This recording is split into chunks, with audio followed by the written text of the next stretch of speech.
నమస్తే, నేను ఋషి. Welcome to power play. దేశవ్యాప్తంగా 5 దశల లోక్సభ ఎన్నికలు పూర్తయ్యాయి. 428 లోక్సభ స్థానాలకు ఓటర్లు పోలింగ్లో పార్టిసిపేట్ చేశారు. ఇక 2 దశల ఎన్నికలు మిగిలిన్నాయి. సుమారుగా 115 స్థానాలకు సంబంధించి ఎన్నికలు జరగాల్సి ఉంది. మే 25 జూన్ 1 తోటి ఎన్నికల పర్వం పూర్తవుతుంది. జూన్ 4 దేశవ్యాప్తంగా ఫలితాలు, తెలుగు రాష్ట్రాలకు కూడా ఆ రోజే ఫలితాలు వస్తాయి. సో ఇప్పటికీ జరిగిన 5 దశల్లో దాదాపు 428 సీట్లలో ఏదైతే అధికారం చేపట్టడానికి కావాల్సిన 272 మ్యాజిక్ నెంబరు ఇప్పటికే మేము సాధించేశామనే ధీమాలో బీజేపీ అగ్రనేతలు ఉన్నారు. మోదీ, అమిత్ షా లాంటి నేతలు ఆ మాటలే చెప్తూ ఉన్నారు. గతంలో 2019లో 303 సీట్లు బీజేపీ సొంతంగా గెలుచుకోగా 353 సీట్లు ఎన్డీఏ కూటమిగా సాధించిన సీట్లు. అలాగే కాంగ్రెస్కి గతంలో 52 సీట్లు వచ్చాయి. ఈసారి ఆ సీట్లు పెరుగుతాయా? 2014లో 44 నుంచి పెరిగాయి. ఈసారి 100 వరకు కాంగ్రెస్ పార్టీ గెలుచుకుంటుంది అని కొన్ని విశ్లేషణలు. ఇక ఐఎన్డీఏ కూటమి ఇప్పటికే కొంత విచ్ఛిన్నం అయిపోయింది. నితీష్ కుమార్ రెడ్డి బీజేపీ గూటికి చేరిపోయారు. మమతా బెనర్జీ విడిగా పోటీ చేస్తానంటున్నారు. ఢిల్లీలో ఆపు కాంగ్రెస్ విడిగా పోటీ చేస్తాయి. కేరళలో లెఫ్ట్ అలాగే కాంగ్రెస్ పోటీ చేస్తాయి. అంటే ఐఎన్డీఏ కూటమిలో వీళ్ళందరూ కలిసి ఉన్న రాష్ట్రాల వారీగా వీళ్ళందరూ విడిపోయి పోటీ చేస్తున్నారు.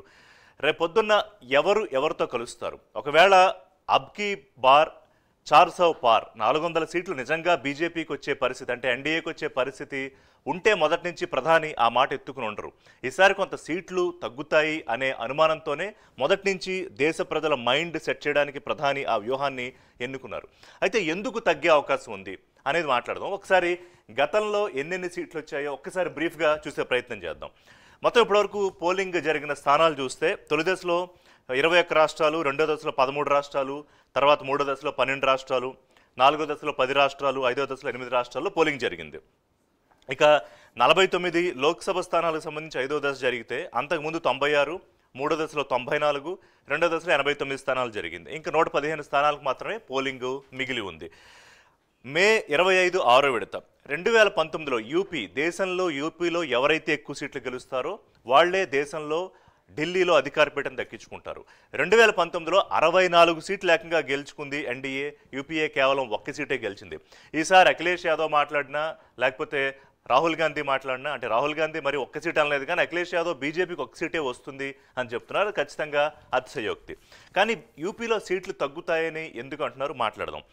హిందీ నార్త్ బెల్ట్, అంటే బీజేపీకి కంచుకోటగా ఉన్న హిందీ నార్త్ బెల్ట్ ఎప్పుడు బీజేపీకి అధికారాన్ని కట్టబెడుతుంది. కానీ ఈసారి అక్కడ అధికారం తగ్గే అవకాశం ఎందుకు కనిపిస్తోంది? సౌత్లో ఓవరాల్గా చూస్తే బీజేపీకి ఉన్న సీట్లు తక్కువే.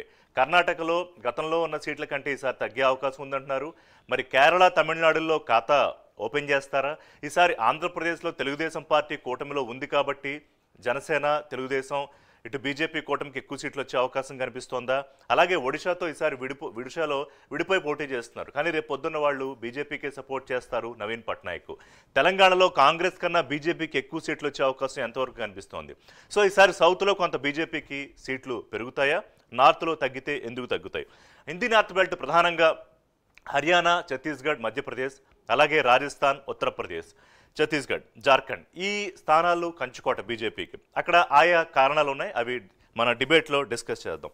సో ఓవరాల్గా గతంలో వచ్చిన సీట్ల కన్నా ఈసారి ప్రశాంత్ కిషోర్ లాంటి స్ట్రాటజిస్టులు, అంటే మాజీ స్ట్రాటజిస్టులు ఈసారి ఆయనే సొంతంగా పాదయాత్ర చేస్తూ ఉన్నారు. పొలిటికల్గా ఆయనకి కొన్ని బీహార్లో అధికారం కావాలని ఇలాంటి ఆశలు ఉన్నాయి. కానీ ఆయన చెప్తున్న విషయం ఏంటంటే 303 ఖచ్చితంగా బీజేపీ ప్రొటెక్ట్ చేసుకునే అవకాశం ఉంటుంది, అంతకన్నా ఎక్కువ వస్తాయనే అంచనా ఉంది తప్ప తగ్గే అవకాశం లేదని ఆయన చెప్తున్నారు. ఐఎన్డీఏ కూటమి ఎందుకు విఫలమైందనేది కూడా ప్రశాంత్ కిషోర్ చెప్తూ ఉన్నారు. అది కూడా ఇవాళ డిబేట్లో మనం మాట్లాడతాం. సో మొత్తం మీద 2019లో 303 సీట్ల కన్నా ఎక్కువ నిలబెట్టుకునే అవకాశం ఉంటుందా లేదా? 353 దాటి మోడీ అంటూ ఉన్న 400 సీట్లు ఎన్డీఏ కూటమి దక్కించుకుంటుందా?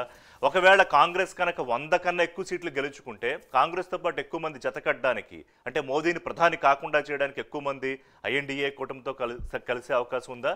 లేదా ఈలోపే ఇంకా కూటమిని మోదీ, అమిత్ షాలు విచ్ఛిన్నం చేసే ఆలోచన చేస్తారా?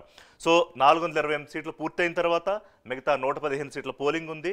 ఇప్పటికే ఒక రివ్యూ మీటింగ్ చేసుకున్నారు బీజేపీ పెద్దలు. అంటే ఈ 5 దశల్లో ఎలాంటి ఫలితాలు వచ్చాయి, 115 సీట్లలో ఎన్ని బీజేపీ ఎక్కువ గెలుచుకునే అవకాశాలు కల్పించుకోవాలి, దాని పరిస్థితులు ఏంటనే రివ్యూ మీటింగ్ కూడా జరుగుతుంది.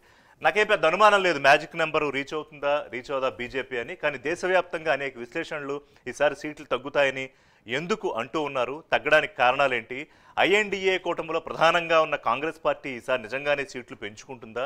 ఎంతవరకు వాళ్ళు అంటున్నట్టు అవకాశం యోగేంద్ర యాదవ్ లాంటి వాళ్ళు ఈసారి కూటమికి 250 నుంచి 260 సీట్లు వస్తాయని చెప్పడానికి కారణాలేంటి? ఓవరాల్గా ఒకసారి విశ్లేషణ చేసుకునే ప్రయత్నం చేద్దాం. మనకి వాళ్ళ బీజేపీ, కాంగ్రెస్ అలాగే ఇతర పార్టీలు, అనలిస్టులు కూడా జాయిన్ అవుతారు. షార్ట్ బ్రేక్ తర్వాత ఆ చర్చలోకి వెళ్దాం. Stay tuned.